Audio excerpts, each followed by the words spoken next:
Karibu tena mtazamaji. Viongozi wa upinzani sasa wanaitaka IEBC isitishe kandarasi ya kampuni ya teknolojia ya uchaguzi kwa madai kuwa imetumika katika wizi wa kura. Viongozi hao wakizungumza katika kaunti ya Nyandarua wanadai kuwa IEBC imeongeza muda kampuni hiyo kuhudumu humu nchini kinyume cha sheria.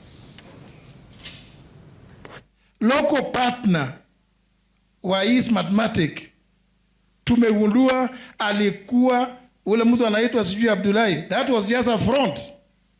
One of those commissioners ndiye alikuwa local partner, na ndio sababu imeongezewa muda.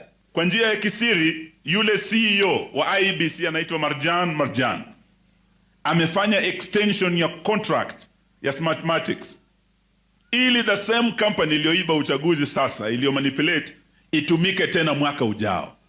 Sisi leo tunasema hatutakubali. Sisi hatuna shida na jamii ya Wasomali. Mtu mmoja akiiba, the community of Somali is innocent.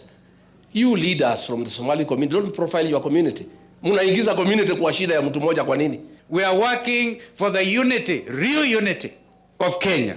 Sio hii ya kubabaisha hivi, kupigwa karata na kufanya hivi. And I'm quite sure the majority of Kenyan Somalis appreciate the good work that our brother Rigiji is doing.